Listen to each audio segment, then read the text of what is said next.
Every year, Houston comes alive during the rodeo season. What started as a livestock exhibition and a rodeo event has now become one of the biggest cultural events in Texas. From live rodeo competitions to livestock showcases to concerts, carnival rides, and endless food stalls. Hey everyone, this is Sanjana and welcome back to Vlogadoodle. Such a beauty. This is what you see randomly road tripping in Texas. We are finally going to the Houston Rodeo today, and we are just going to take our time exploring the entire experience and showing you everything we see throughout the day. Since we live in Tyler, this drive has been almost 4 hours long. We did take a few breaks at different food stops and the drive has been very comfortable.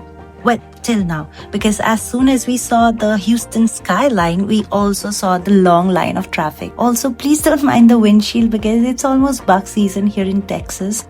Once we reached our destination, we parked our car in one of the designated parking areas, and from there we took the shuttle service towards the venue. Oh, what's the venue you say? Today we are taking you along with us to explore the Houston Rodeo 2026 at NRG Center.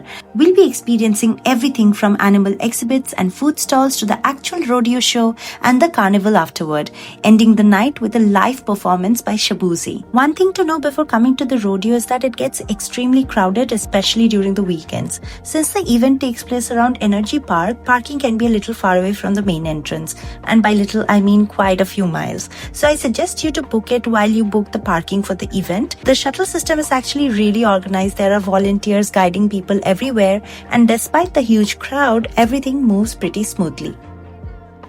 Once we arrived at the entrance, we headed towards the security check area, got our security check done, and moved towards the animal exhibit. There's already so much happening around us, and honestly, it feels like we're entering a festival rather than just a rodeo event. The entire area around the NRG Center transforms during the rodeo season. There are exhibit halls, livestock barns, shopping areas, food stalls, carnival rides, concert sections, and of course the main rodeo arena. It's like everywhere you look, there's something happening. It looks like this year's theme for the creativity contest was around bees. This contest is designed for children between the ages 4 to 12, typically centered around Western heritage, livestock, and Texas culture. Winners usually receive ground passes to the rodeo. This actually reminds me of the sit and row competitions or the Boshe Ako Protijogita we used to have back in our hometown. Truly brings back memories. And now we come to the livestock and animal section. This is one of the most important parts of the Houston Rodeo because the event originally began as a livestock show. There are so many animals here and you can tell how much effort goes into taking care of each of them. We saw cattle, goats, sheep, pigs, horses, and many other animals are being showcased. A lot of students and young participants spent months preparing for these exhibitions. One of the really nice things about walking through this area is seeing how passionate everyone is about these little ones. Families and students proudly presenting the animals they raised and cared for.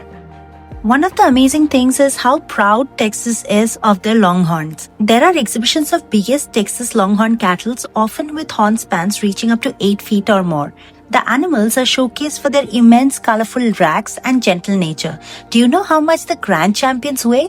Well, you can comment below what you think. The answer just might surprise you. This area is perfect for families and children. There are actually several hands-on areas where kids can interact with smaller animals, learn about farming and livestock, and experience things that they don't normally do in everyday life. This is truly welcoming for visitors of all ages. Another exciting part to me is the shopping section around the exhibition halls. There are so many local vendors, small businesses selling everything connected to Texas and cowboy culture. From authentic leather boots and cowboy hats to trucker caps, Western-style clothing, giant decorative stickers, handmade wooden crafts, pure leather crosses, bags, accessories, and even customized trucks displayed around the venue. There was honestly so many things to explore, but definitely was way more expensive than the regular shops. Something that I've never come across was a custom cowboy hat station where they actually make hats from scratch. You can choose the material, the style, the shape, and then watch them work on it right in front of you. It was really fascinating to see how detailed the process is and how much craftsmanship goes into making a proper cowboy hat. I thought it was really interesting. Walking through the halls, we've now stumbled upon the Livestock show where the arena features different cow breeds waiting to be judged in various competitions. Each group has its own characteristics and categories for judging. Some animals were enormous in size, and it was honestly impressive to see how well trained and well maintained they were. Around the arena, families, trainers, and participants were all gathered discussing competitions and supporting each other. Even if you're not familiar with the livestock competitions, it's still fascinating to watch because it gives you such a closer look into a huge part of Texas agricultural culture and tradition where this is an integral part of the state. Now we come to the sweetest part of the exhibition hall, the candy factory. This is a saltwater taffy store where you can purchase a plastic cone for $15, $20 or $25 and fill it up with as many saltwater taffies and old-fashioned candies as possible. They have almost 110 flavors. Wait, let me show you some. And believe me, I kid you not, they taste exactly the same as the name suggests.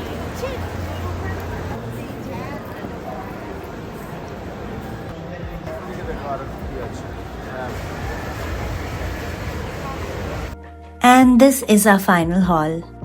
After doing almost 4,000 steps walking around the livestock area, we started getting hungry, so we headed towards the food stalls. The Houston Rodeo is almost as famous for its food as for its rodeo itself. Everywhere you walk, there are rows and rows of food vendors offering every kind of snack and meal you can imagine. There's honestly so much variety here, it's difficult to decide what to eat first. Well, time to fill up because we still have a big day ahead of us.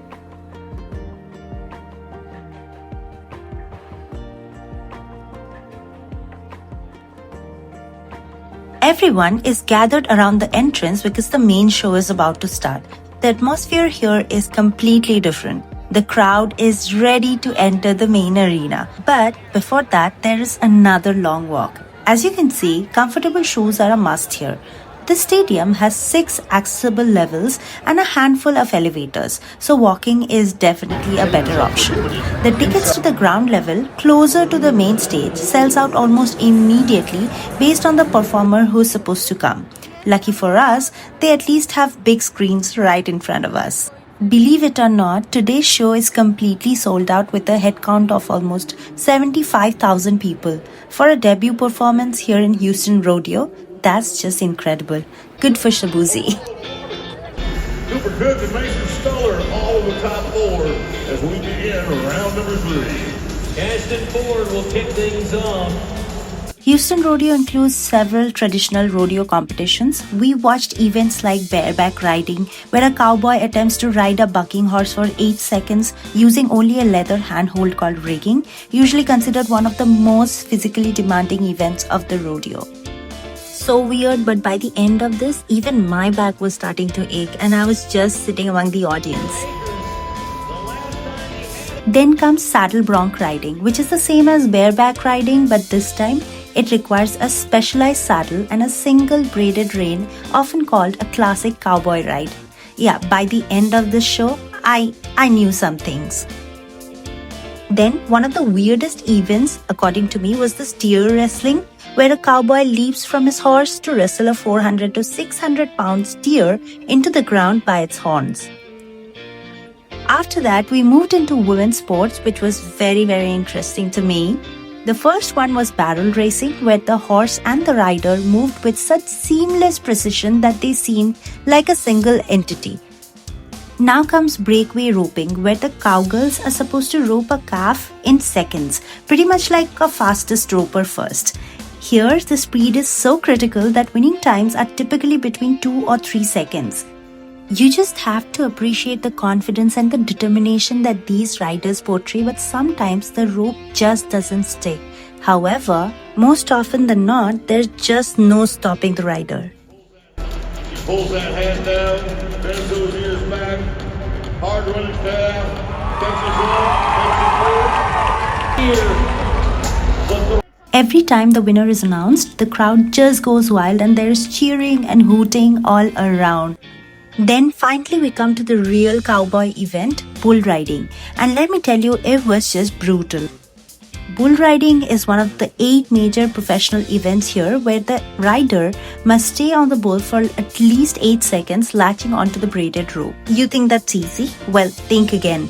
Sometimes the bull gets so aggressive that athletes are assisted by bullfighters and specialized professionals who distract the bull after the rider falls off or dismounts so that at least the rider is safe. A little nudge on the head just to remind him he's still there. Here at Rodeo Houston, these animal athletes were born to be bucking horses. They're the youngest member of this B bloodline, the son of Lunatic Bayou. Finally, we come to the last show of the event where the horses show off their magnificent beauty and of course their family ready to participate in the next rodeo show with all their glory. I think what makes rodeo exciting, even if you've never watched one before, is how engaged the audience becomes during each competition. That's just how the performances leave you wanting for more.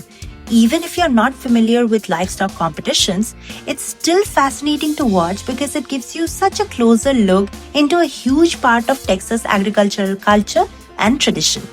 Okay, so now I think it's time for the concert because the stage is being carried off to the middle of the arena.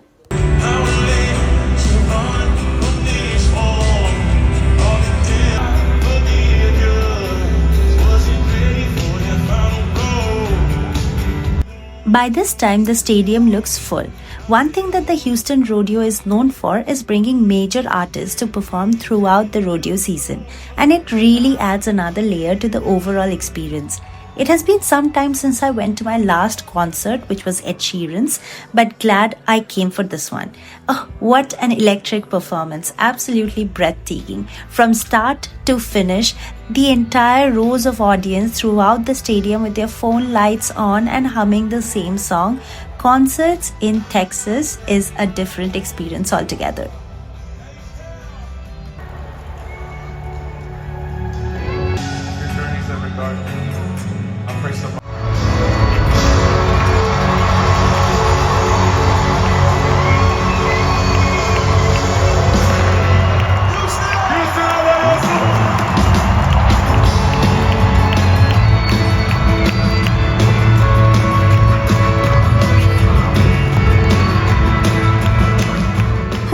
That was the end of the concert. After spending the entire day walking through the rodeo grounds, the concert felt like the perfect outlet. And now we are moving out of the concert halls and off to the Carnival area. By this time, the crowd has decreased because everyone is going back home after the concert, which means we have to spend less time in queues and more time actually getting on rides. The Carnival is another huge part of Houston Rodeo experience. Once the sun starts setting, the entire area becomes even more vibrant with all the colorful lights, music, and crowds moving between the rides and the game stalls. There are massive carnival rides for kids as well as huge thrill rides that adults can enjoy. Apart from the rides, there are rows of arcade-style games and prize booths where people try to win giant stuffed toys and other prizes. You will definitely hear game hosts calling people over from every direction, and if you are here, you will really not be able to walk away without playing at least a game or two. Well, as you can see, we played a few games and experienced the joy of screaming out our lungs on weird rides. It's really been a while since I've done that. It's like I'm back to being a kid again. Unfortunately, I did not win any prizes this time, but after an entire day with friends, trying on new experiences, my heart is full. We are officially exhausted for today, and honestly, this was such an amazing experience. I really needed that. If you are ever in Houston during rodeo season, which basically happens during March, this is something definitely worth experiencing at least once. There is so much to see and do that it really feels like an all-day event. This is something you cannot miss. Thank you so much for watching this vlog. If you've enjoyed this video, like, share, comment and subscribe to Vlogadoodle for more travel and lifestyle adventures. Until next time, keep exploring. Bye!